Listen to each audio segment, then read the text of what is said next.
Alguien dijo que el matrimonio comienza con mucho calor en la intimidad, pero con el tiempo puede enfriarse hasta convertirse en una relación mecánica y convencional. Si no me cree, considere estas 7 etapas de un resfriado matrimonial.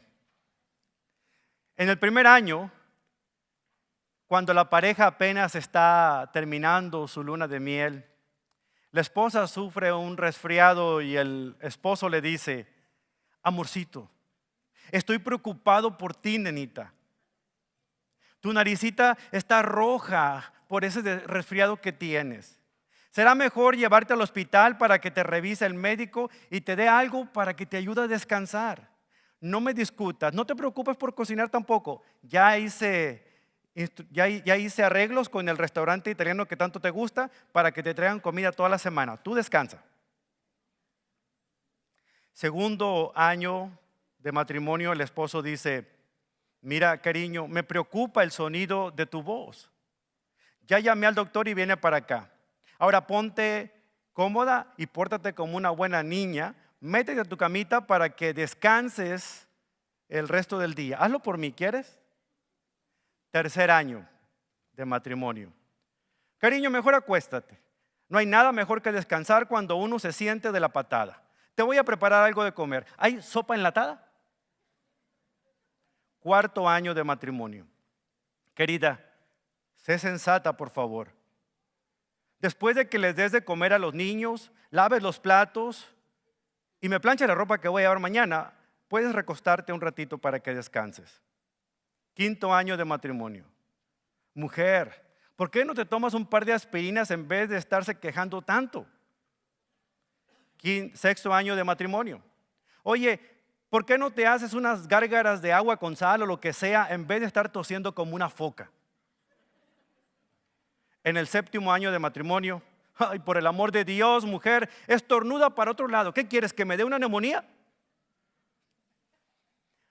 Nos causa un poquito de gracia escuchar una historia como esta, que pudiera ser ficticia, pero los que llevan muchos años de casados quizá encuentren alguna comparación en su propia relación matrimonial con lo que acabo de leer. Lo cierto es que al paso del tiempo, entre la luna de miel y los años que vamos cumpliendo, hay algo que sucede que hace que la vida se vuelva más monótona y la relación comienza a tener sus altibajos. Desafortunadamente, lo que aplica para el resfriado también aplica para el compromiso que hemos hecho de nuestros votos matrimoniales. Los placeres físicos que una vez formaron la intimidad que teníamos cuando recién nos casamos, desaparecen lentamente, dejando atrás solamente recuerdo lo que una vez hubo, pero que no ha vuelto a ser jamás. Es una relación en la que los dos socios ya no están satisfechos con las transacciones que se hacen todos los días. Es como si este arreglo nupcial ocupara un lugar distinto al que comenzó. Sin embargo, Dios no quería que esto fuera así. Él no pensaba que una luna de miel terminara después de la semana o dos después de haber contraído las nupcias.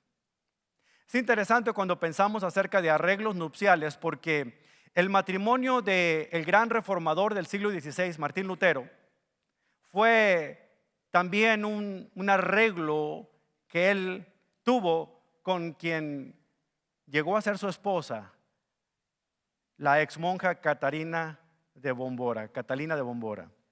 Ellos se casaron el 13 de junio de 1525. Cuando ella tenía 16 años, hizo los votos religiosos y se convirtió en monja, donde tuvo la oportunidad de aprender a leer, a escribir y adquirir muchos conocimientos que de otra manera nunca hubiese podido tener oportunidad de alcanzar simplemente por el hecho de ser mujer. En esta época medieval, la mujer era vista más como un objeto, como un mueble, como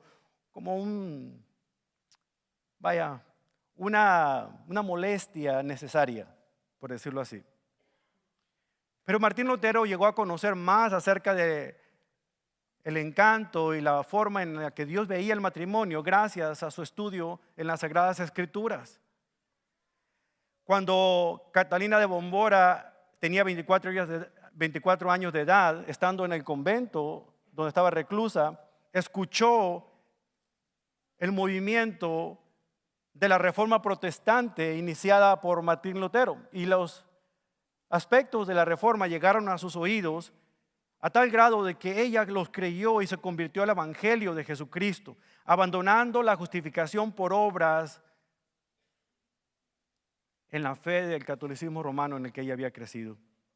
Al abrazar las nuevas doctrinas y creencias, Catalina sabía que tendría que dejar ese convento, y unos meses más tarde huyó junto con otras 11 monjas y se refugiaron en un territorio que ya había sido alcanzado por la Reforma Protestante. Martín Lutero personalmente se encargó de ese caso, colocando a cada una de estas monjas en un hogar, ya sea para que fuera adoptada por esa familia o se casara con alguien y formaran un nuevo hogar. La única persona que quedaba soltera era Catalina. Así es que Lutero, decidiendo ser caballeroso, le propone matrimonio, dejando bien en claro de que no se casaba con ella por amor, sino realmente para proveerle de un hogar, pero a la misma vez para sentar un precedente en cuanto a su punto de vista con respecto al matrimonio, tal como lo enseña la Biblia, que era un mandato divino, que era algo bueno y bien visto por Dios. A su vez, él estaba en contra de la idea del clero romano de los líderes no casarse, sino hacer voto de austeridad y voto de celibato, es decir, quedarse solteros de por vida. De hecho, muchos pensadores de la época medieval consideraban que el matrimonio era permisible, era un mal necesario, únicamente con vías a la procreación, pero no para encontrar ningún tipo de placer, a menos que fuera un placer temporal mientras sostenían relaciones sexuales, pero de ahí en fuera únicamente era visto como algo necesario para tener hijos. Lutero, en su estudio de las Escrituras, llegando a pasajes en Génesis donde se daba cuenta de que Dios había nombrado a la mujer una ayuda, un complemento ideal, descubrió que no solamente tenía que ser cualquier tipo de ayuda, sino la mejor ayuda que el hombre podía necesitar para ser salvado de su soledad.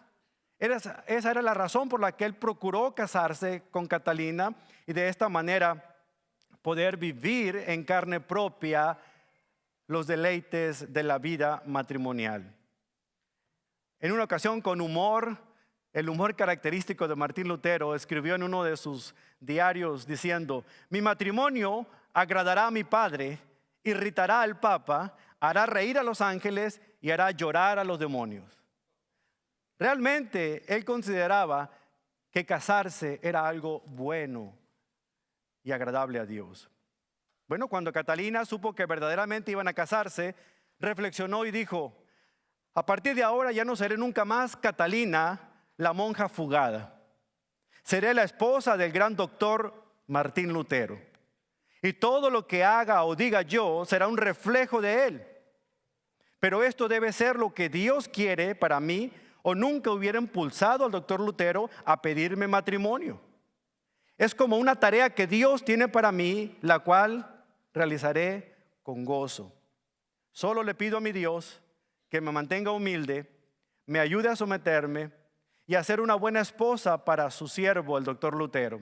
Y quizás mi amado Padre me pueda ayudar a arreglarlo todo para que me conceda un poco de amor y felicidad.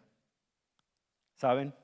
Dios escuchó la oración de Catalina y la contestó de una gran forma. No solamente el Señor bendijo ese matrimonio por más de 20 años con un amor creciente, aunque no inició con ellos dos enamorados, su admiración, respeto y cariño creció. Les concedió 6 hijos naturales y adoptaron a 4 más. Lutero llegó a amar profundamente a Catalina en los últimos momentos de su vida porque estaba convencido de que era Dios y no su decisión lo que los había unido para siempre. La pareja de Martín Lutero y Catalina Bombora son un excelente ejemplo para todo matrimonio cristiano.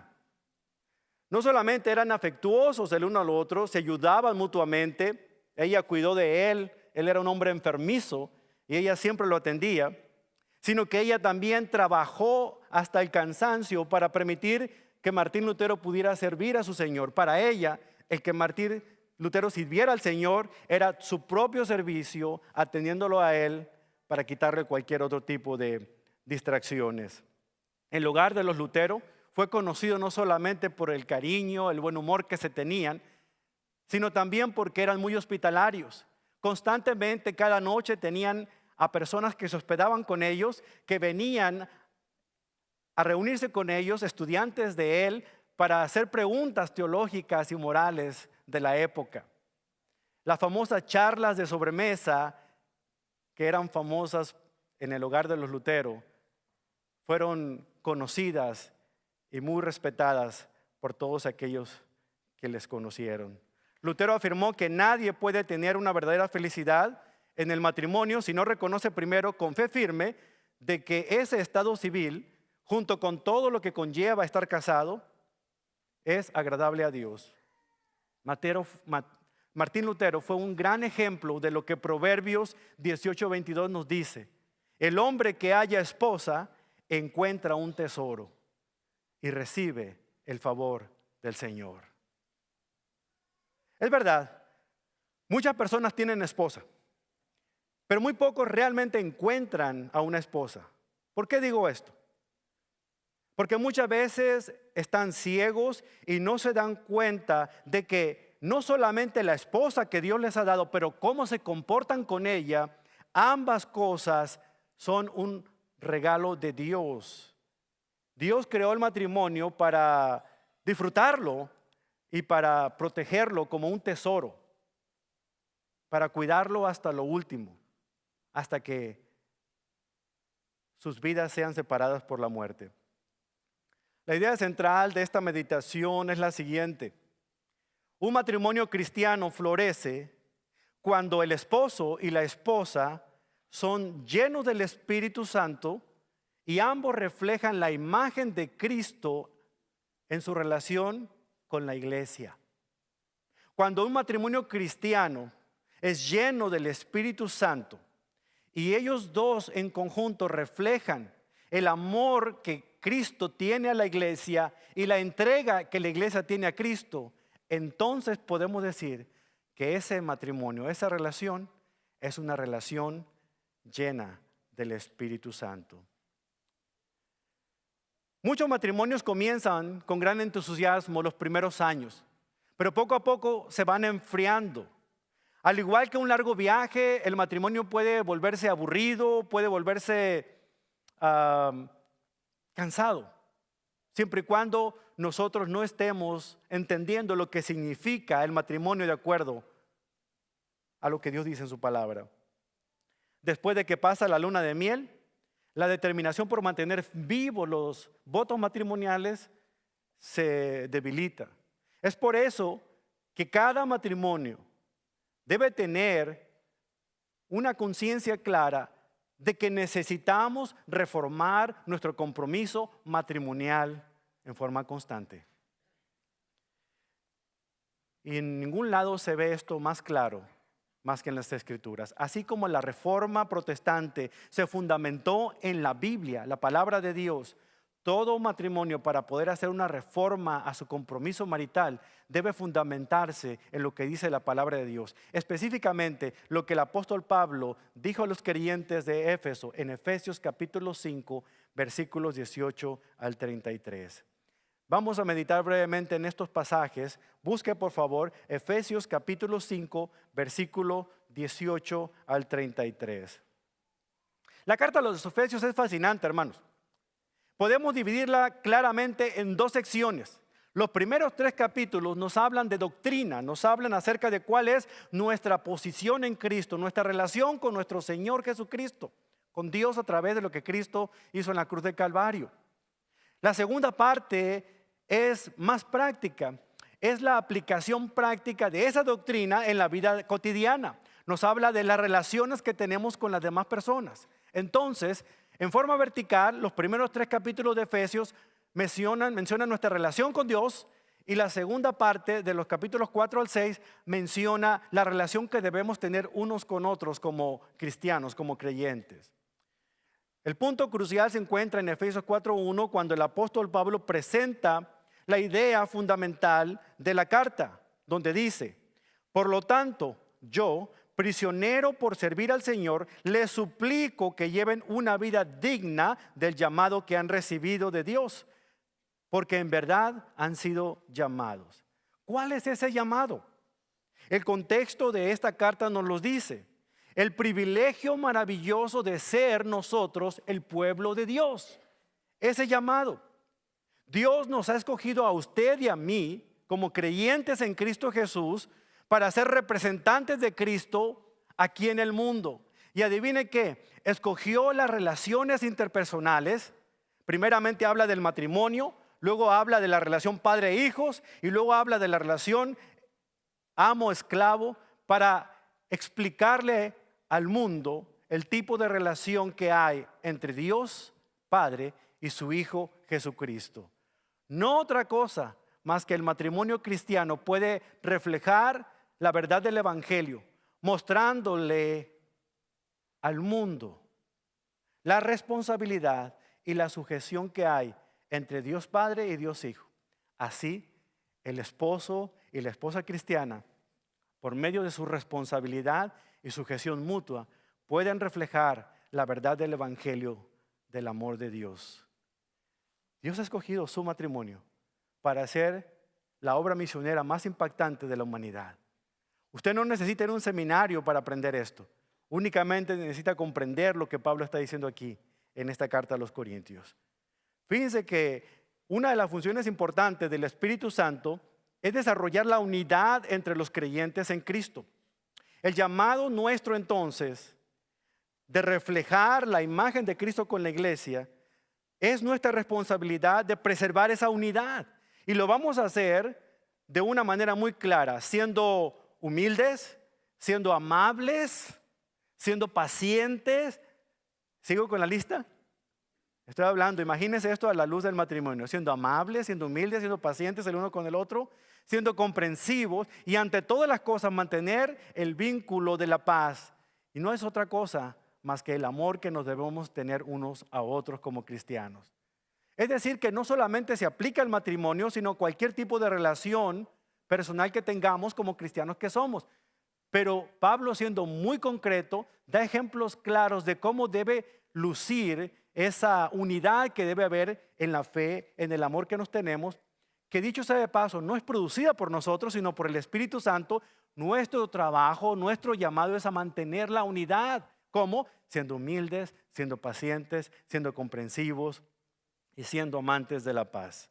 Es por eso que aquí en Efesios capítulo 5, específicamente en el versículo 18, él hace un mandato doble, él da una orden doble. Primero dice lo que no debe hacer el cristiano y luego explica lo que debe hacer el cristiano. Dice Efesios 5:18, no se emborrachen con vino porque eso les arruinará la vida. En cambio, sean llenos ¿de qué? Del Espíritu Santo. El primer imperativo es no se emborrachen. Qué interesante que Pablo esté hablando de esta manera. Resulta de que los efesios estaban en medio de una sociedad enteramente pagana e idólatra. Había una creencia en la mitología griega y romana. Por ejemplo, el dios más grande de la mitología antigua era Zeus para los griegos, pero era Júpiter para los romanos. El mito alegaba que Zeus hizo que la diosa Semele concibiera un hijo sin tener relaciones sexuales con ella. Semele decidió que tenía el derecho de ver al padre del hijo que llevaba en su vientre, así es que fue a ver a Zeus. Cuando vio a Zeus, quedó inmediatamente calcinada por la gloria de Zeus. Pero antes de que ella fuera incinerada, Zeus logró quitar el bebé del vientre de Semele y se lo incrustó en su propia pierna para que pudiera completar el lapso adecuado de su gestación hasta que diera a luz. El plan de Zeus era que su hijo, Dios, ¿verdad?, llamado Dionisio para los griegos, llamado Baco para los romanos, fuera el que gobernara la tierra. La tierra estaba habitada por grandes titanes. Cuando los titanes se dieron cuenta de los planes del dios Zeus, decidieron acabar con el bebé Dionisio, el dios bebé. Lo raptan y lo parten en dos. Cuando Zeus se da cuenta, de acuerdo a la leyenda, rescata el cuerpo de su bebé, toma el corazón del niño, se lo come y por X o Y razón vuelve a engendrarlo él mismo, hace que se vuelva a formar, entonces lo coloca como gobernante supremo de la tierra. Y a todos esos titanes los hace polvo, cenizas. Y de esas cenizas nació la raza humana. Así que si usted no quiere creer en el evangelio de la Biblia, aquí le tengo esta otra, a lo mejor esta usted sí la cree. Hay algunas sectas que tocan a la puerta que creen ese tipo de cosas.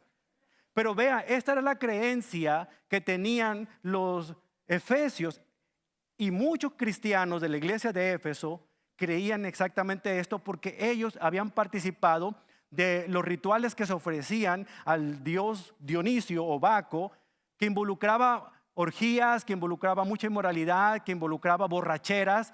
Por eso a Dionisio se le llegó a considerar el dios del vino, Baco, el dios del vino para los romanos. Por eso Pablo está diciéndoles, no anden con las cosas idólatras que antes ustedes practicaban. No se emborrachen con vino en lo cual hay disolución. Mejor ustedes, ahora que son cristianos, mejor ustedes déjense llenar. Déjense llenar por el Espíritu Santo. Dejen que eso les controle. La palabra griega para llenar es pleró y tiene una connotación bien interesante. Significa tres cosas. La primera es la siguiente. Alude al viento que llena las velas de una embarcación para moverla en una dirección. De esa manera Dios hizo eso con aquellos que escribieron la Biblia. Llenó, ¿verdad? Los inspiró con su espíritu y ellos pudieron escribir la Biblia. Es lo que desea hacer con el cristiano. Quiere llenar por completo. No es la llenura de un vaso de un recipiente con agua hasta que rebose. No, es una llenura total que permite que una persona se mueva. Dios es el que interviene en nuestro caminar espiritual, que vayamos avanzando en la fe. La segunda connotación de esta palabra de llenar alude a los conceptos de saturación y preservación. En la antigüedad, para poder preservar la carne, se sumergía completamente en sal. No solamente le daba sabor a la carne, sino que la preservaba por más tiempo. Es una forma en la cual también Dios espera que la verdad de las Escrituras saturen completamente la mente y el corazón de sus hijos, para que todo lo que ellos digan, todo lo que ellos hagan, todo lo que ellos estén pensando esté saturado con la bendita palabra de Dios. Y la tercera aplicación de la palabra llenar, que es la que Pablo utiliza aquí en este versículo, habla de control total. Habla de dominio total. La persona que está llena de tristeza está siendo dominada por ese sentimiento.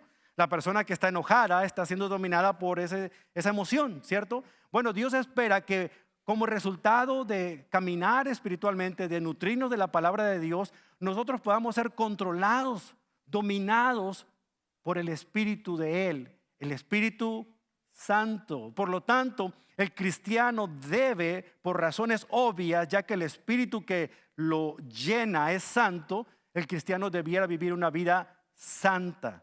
Es lo que Pablo está diciéndoles. Sin embargo, note algo interesante. La llenura no es algo que uno hace, uno debe dejarse llenar. ¿Me explico? Pablo no está diciéndole, llénense del Espíritu Santo. O sea, ustedes vayan, párense enfrente, oren en lenguas y luego llénense del Espíritu Santo. No está hablando de eso. Está hablando en forma pasiva de dejarse llenar. ¿Quién hace la llenura? La hace el Espíritu Santo. Miren, el cristiano es como un guante, como este. Este guante fue hecho para una función específica. Debe hacer un trabajo. Todo cristiano ha sido creado para hacer una función, un trabajo. Pero mientras este guante no sea lleno con una mano que pueda estar adentro, el guante no puede hacer nada. Yo lo puedo poner acá y decirle, toma esa vela, y no va a hacer absolutamente nada y se va a quedar tirado. El guante necesita que sea lleno por una mano que entonces va a poder dirigirlo completamente hacia donde quiere llegar. Entonces ahora, si el guante puede cumplir la función del guante mismo, no, ¿verdad? De la mano que ahora lo llena. La mano dice número 1, número 2, o toma esto. El guante simplemente se deja llevar por la mano. Así es la vida del creyente. El Espíritu Santo es el que debe llenarlo y hacerlo vivir la vida cristiana, hacerlo desarrollarse espiritualmente. Por sí solo, ningún cristiano solamente puede ser cristiano, pero no va a hacer absolutamente nada si no permite que el Espíritu lo llene. En pocas palabras, ¿qué es la llenura del Espíritu Santo? Dejarse dominar por Él. Que Dios sea el que gobierne nuestras vidas. Esa es la razón fundamental por la cual ahora el apóstol Pablo comienza a explicarles a los creyentes de Éfeso cómo debían demostrar esa llenura. Y les pone unos ejemplos en particular cuando llegamos aquí a los siguientes versículos. En el versículo 19, los efectos de la llenura del Espíritu Santo en la vida del creyente son los siguientes. Son 3 en particular. Adoración, es decir, cantando salmos e himnos y canciones espirituales entre ustedes y haciendo música al Señor en el corazón.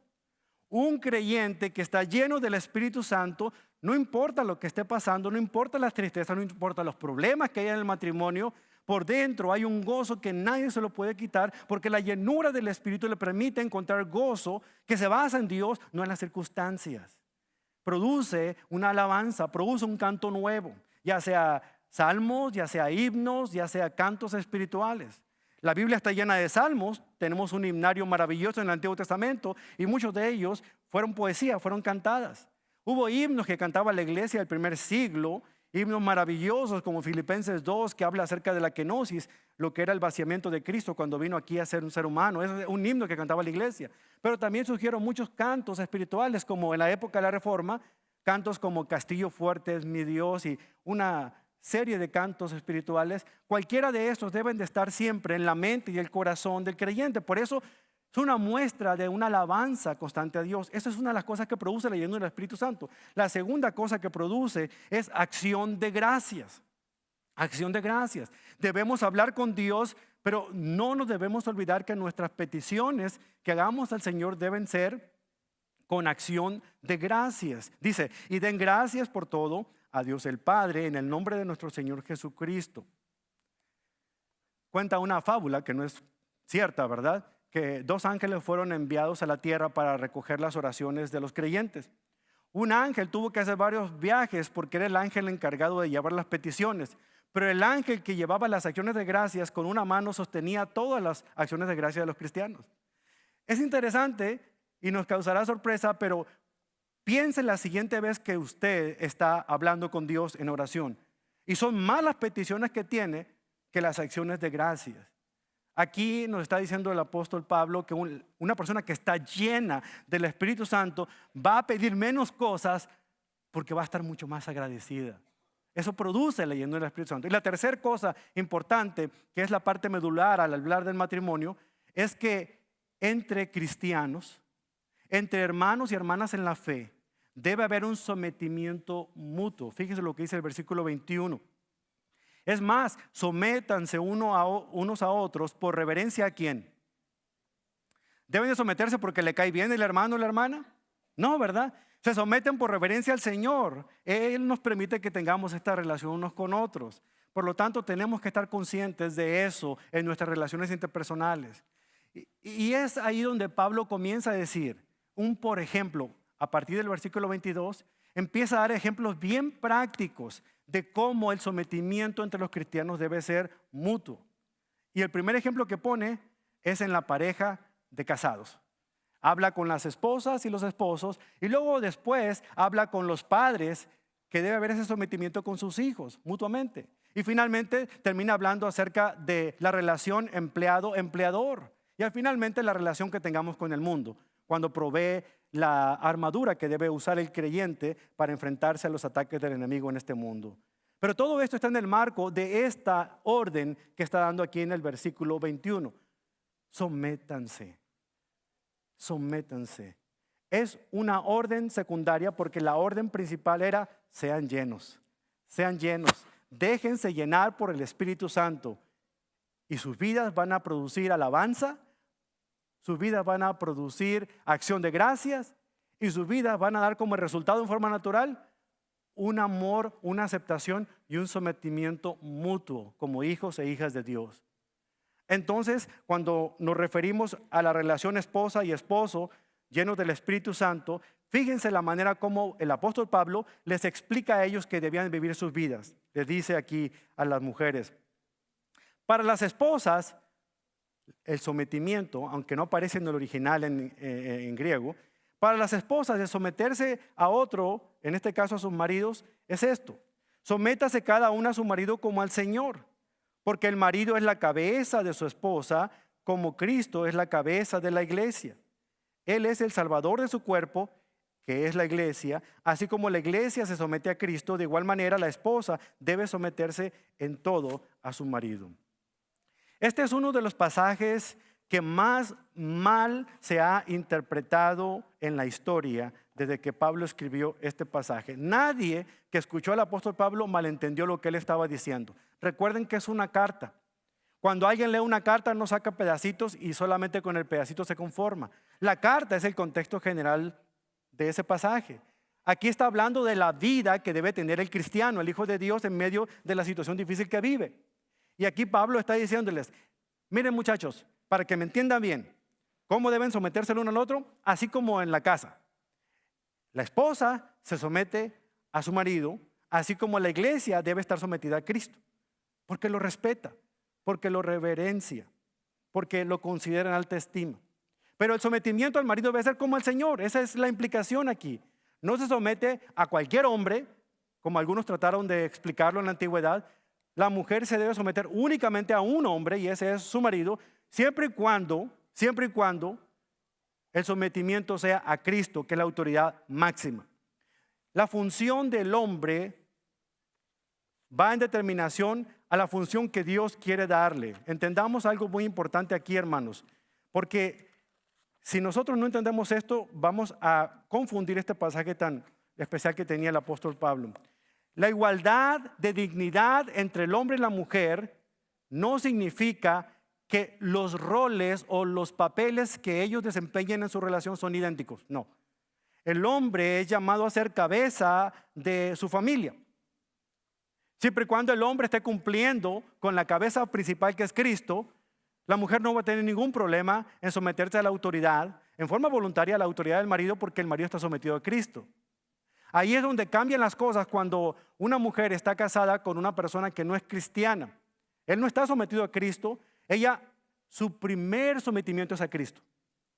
Y si tiene un esposo, procura hasta donde más pueda someterse a la autoridad del varón, siempre y cuando no vaya en contradicción con la autoridad de Cristo.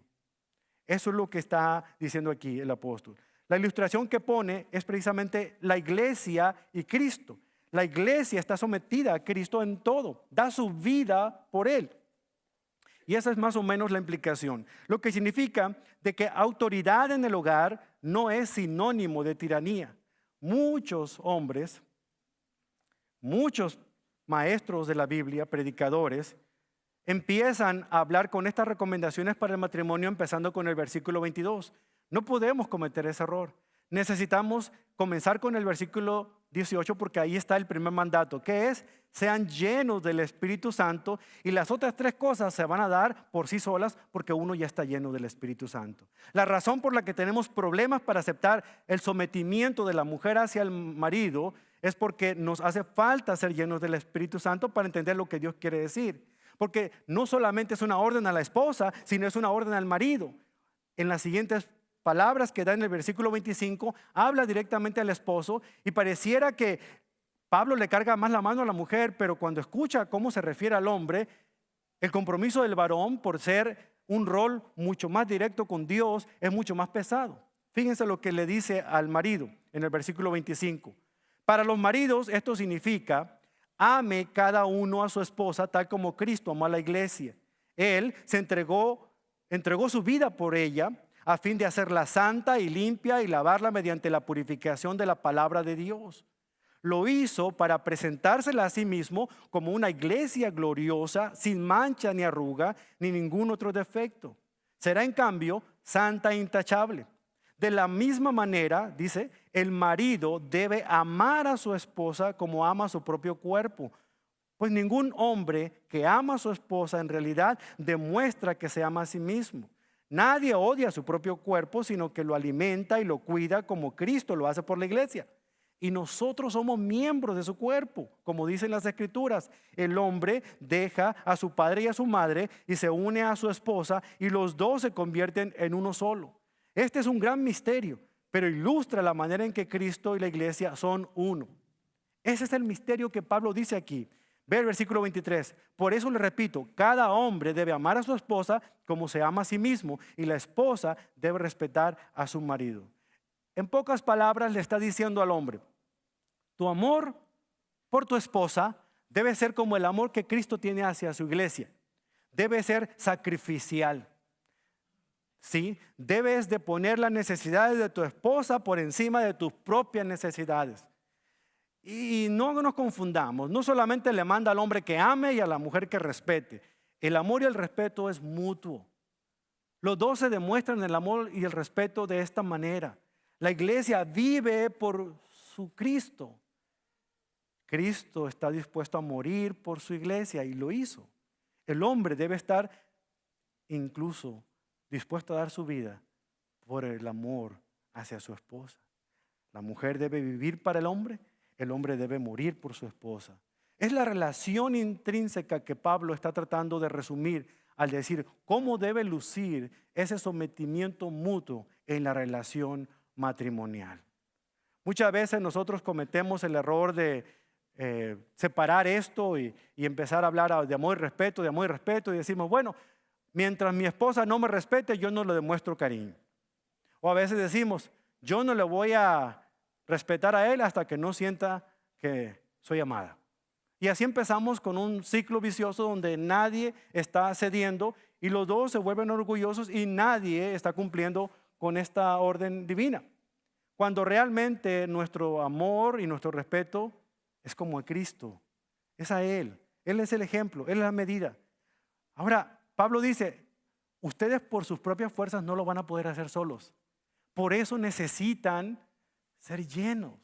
Necesitan voluntariamente querer ser llenados, someterse a la dirección del Espíritu Santo para que Él lo haga. Entonces viene la parte práctica, porque de una manera muy clara el apóstol Pablo les da 4 cosas que la pareja debe aplicar en su propia vida. Perdón.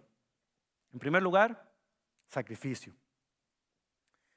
Cristo se dio a sí mismo por la iglesia, versículo 25. De la misma manera, nosotros debemos rendir nuestro egoísmo, nuestro propio yo, para poner a la otra persona, ya sea el esposo o la esposa,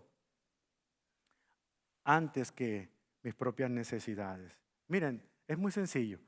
Si la esposa pone las necesidades del marido en primer lugar antes que las de ella y se preocupa por suplirlas, y el marido pone las necesidades de la esposa antes que las de él y se preocupa por suplir, los dos ganan, porque sus necesidades son suplidas y ambos están realizando esta relación de sometimiento mutuo que manda aquí el apóstol Pablo.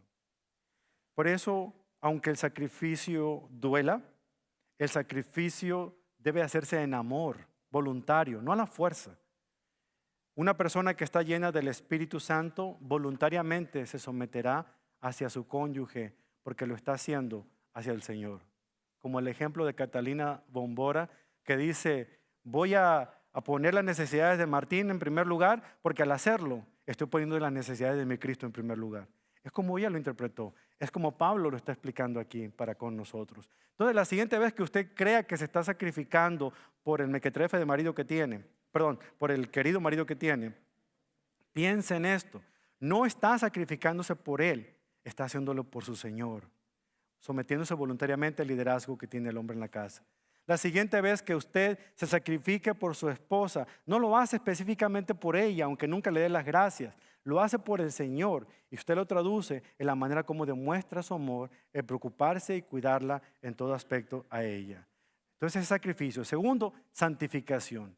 No hay sacrificio que no sirva para ofrendar algo sagrado, algo santo. El propósito de Cristo de sacrificarse fue para santificar a la iglesia, para separarla, hacerla única. En términos del propósito original, esto refleja la gloria de Dios en este mundo. El que el hombre le dé el lugar de honor que corresponde a la esposa en la relación muestra a este mundo incrédulo un amor superior que ellos no están acostumbrados. El que un hombre de verdad ame y honre a su mujer, como Cristo lo hace con la iglesia. Es reflejar esa imagen del Señor. Estos dones que Dios le da a la iglesia deben manifestarse para que otros puedan recibirlos como una ofrenda agradable. Por lo tanto, sacrificio, santificación y tercera, una palabra bien importante, perdón, perdón mutuo. Hay que aprender a perdonarnos mutuamente. Cristo sacrificó su propia vida para santificar a la iglesia, para limpiarla, para separarla, para hacerla más santa, pero este proceso involucró el perdón. ¿Cuántas veces Cristo no ha perdonado a la iglesia los errores por los pecados cometidos? Bueno, de igual manera, el hombre y la esposa deben ejercitar este don preciado. Miren, nunca nos vamos a parecer más a Dios más que cuando aprendemos a perdonar a nuestros semejantes, en particular a nuestro cónyuge. Debemos ejercitar la gracia y el perdón en el hogar. ¿Saben ustedes que a veces es más fácil ejercitar la gracia con alguna persona aparte acá en la iglesia? Pero muchas veces el último lugar donde se ejercita la gracia y el perdón es en nuestra relación marital. Es por eso que necesitamos reformar nuestro punto de vista de cómo Dios ve el matrimonio y ve un lugar donde el perdón debe estar todos los días en los labios de ambos. Las palabras que pueden salvar su matrimonio son las siguientes: lo siento, cometí un error, perdóname, no lo volveré a hacer.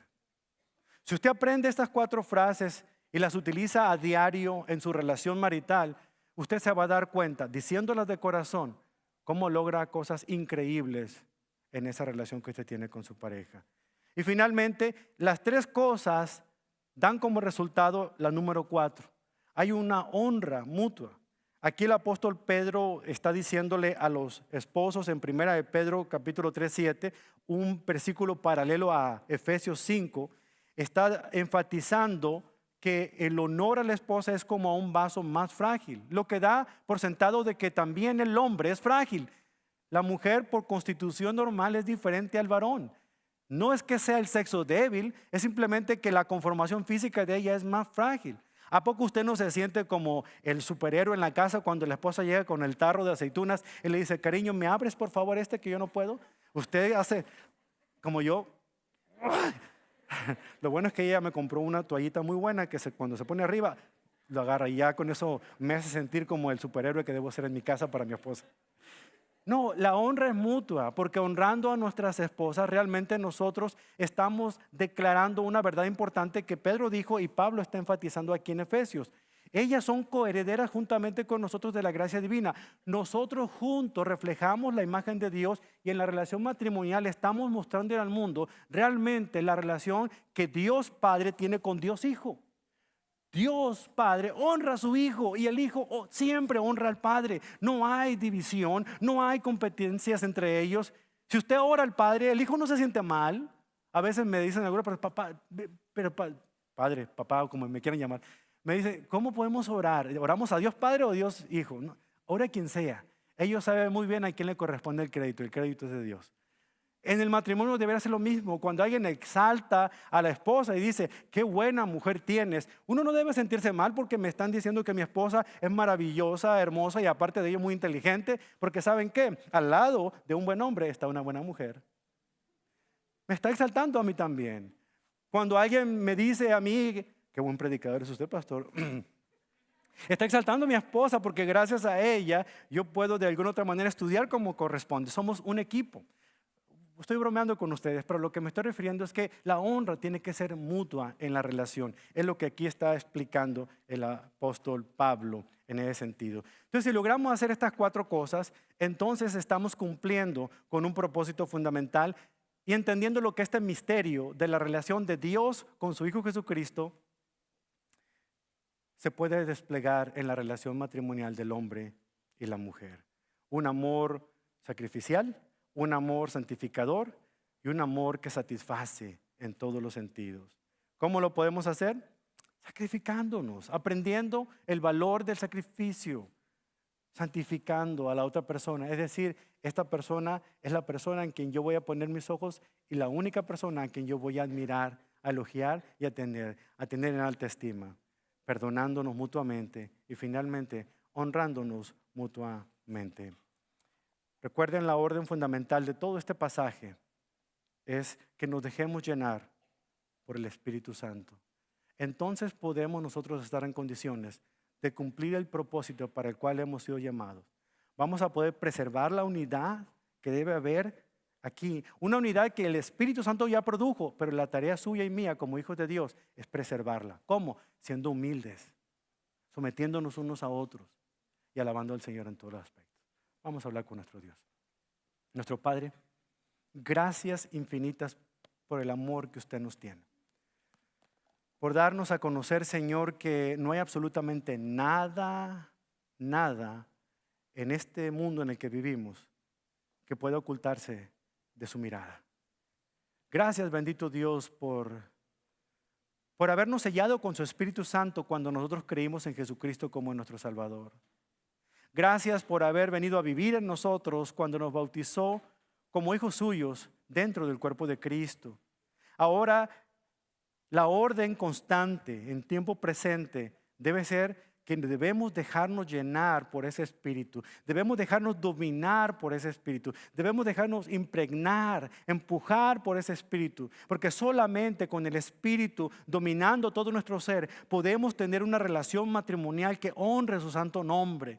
Solos no podemos, Señor. Hay cosas que constantemente interrumpen nuestra relación con nuestra pareja. Constantemente estamos en fricción. Pero ahora, Señor, conociendo su palabra, nos damos cuenta que la llenura del Espíritu Santo es algo que debo anhelar todos los días. Y debo pedirle al Señor que entre en mí, que me pueda dominar para que sea Él viviendo en mí en lugar de yo por mí mismo. Entonces, Padre, entonces lograré poder hacer su voluntad. Entonces lograré poder sacrificarme, poder santificar a mi cónyuge, poder también honrarle y sobre todo perdonarle, porque yo mismo he sido perdonado. Gracias, Dios, por recordar esta gran verdad que nos permite a nosotros reformar nuestra perspectiva con respecto a nuestro compromiso marital. Todo esto, Señor, lo agradecemos y todo esto prometemos realizarlo en nuestras relaciones interpersonales, particularmente en nuestros matrimonios, por amor a Cristo y en su nombre. Y todos decimos, amén. Gloria a Dios.